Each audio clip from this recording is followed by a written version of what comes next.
Welcome everyone to the super derivative week. Okay, so we're basically only talking about new ways of finding derivatives this week and some applications, but the applications I don't think are super new. Well, with some small exceptions maybe. So we're going to start off with the first video on the chain rule. And the good news is that we've already been doing it. All right, we've already been doing the chain rule. But we're going to do a little bit of review from college algebra, all right, with function composition. So let's start with that. Example 1. This is, that's why this is, I'm on the wrong setting. Example 1. Let f of x equal x minus 1 over x plus 1, and g of x be x cubed. So we have two functions here. What I want you to do is I want you to find f of g of x. Remember, this is function composition. This is plugging one function into a different function, right? So this is putting the x cubed function, right? G of x is the inside function. We're putting the x cubed function into the other function. So x cubed is going here, and x cubed is going here. So that's what we're going to get. We're going to get x cubed now minus 1 over x cubed plus 1. Okay, so this is the blue example. And we can go the other way as well, right, for function composition. Right? G of f of x, the inside function. We always plug in the inside function to the outside function. Sometimes you'll see an intermediate step, right? F is x minus 1 over x plus 1, so we can replace it like so.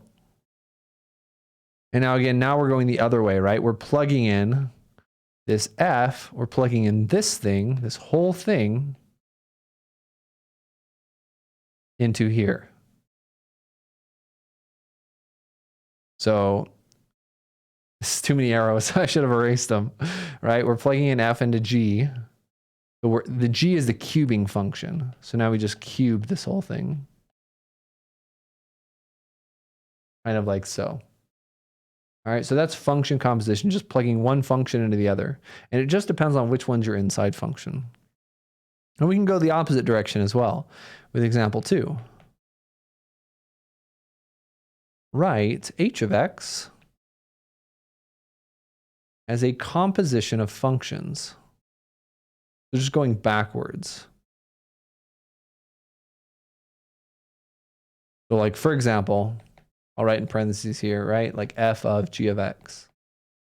I have to find an f and find a g. Okay? So for part A, h of x is equal to x to the 5th plus 9x plus 3. So the whole chain rule, the whole idea about the chain rule is what we've kind of already been doing for derivatives. The chain rule is basically the generalized power rule, but this is like a generalized power rule, if that's it. And so g, right? G is going to be our inside function. But f, right? F is going to be that outside function. So here, especially as we write it like this, right? The inside function is just this polynomial. And the outside function, right, is raising it to the 8th power. So that's how we're going to choose our f and our g. Okay, so f of x, this is the outside function. It's the thing that is happening to the inside function. So what's happening to this green thing? This green thing is getting raised to the 8th power. And our thing is always just x. So f of x. What is happening to that x? That x is getting raised to the 8th power. That is our outside function. And our inside function is what we've underlined. It's the thing on the inside usually. X to the 5th plus 9x plus 3. Oops. That's kind of how we're going to approach this. We can do another one of these. No problem. If we do part B. Part B is going to be similar. It's going to be the square root of x squared 4x squared plus 1. There's a lot of possible answers here, by the way. So again, the inside function, what is on the inside? Inside function is going to be what's in the square root. outside function, right? That is the square root part. So outside function, what is happening to that inside? Usually it's honestly it's usually easier to actually start with the inside function. So let's do that. Start with the inside function. It is 4x squared plus 1. And then the outside function, that blue function, is just what is happening to the inside function. What is happening to this 4x squared plus 1? It's getting square rooted. All right, so these are our outside and inside functions here. And we notice that h of x, which I forgot to write, h of x really is f of g. Right? That is our claim here.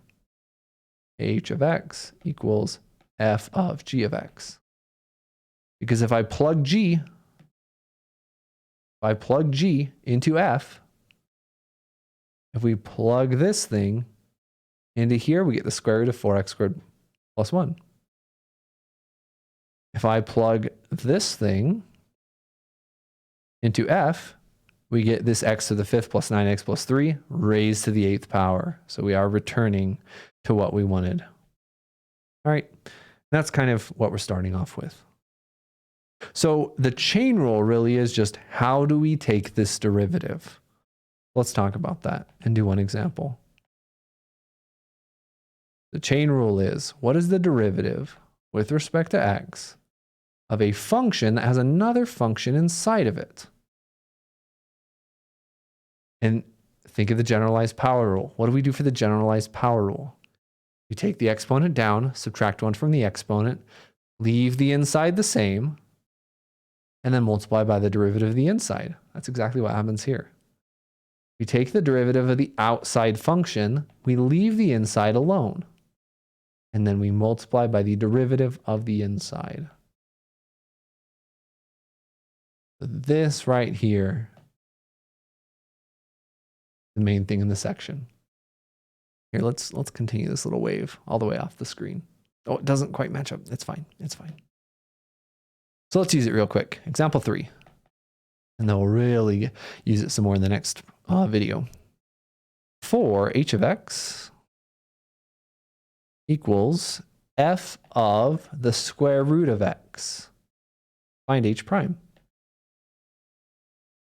So here, I know the inside function is the square root of x.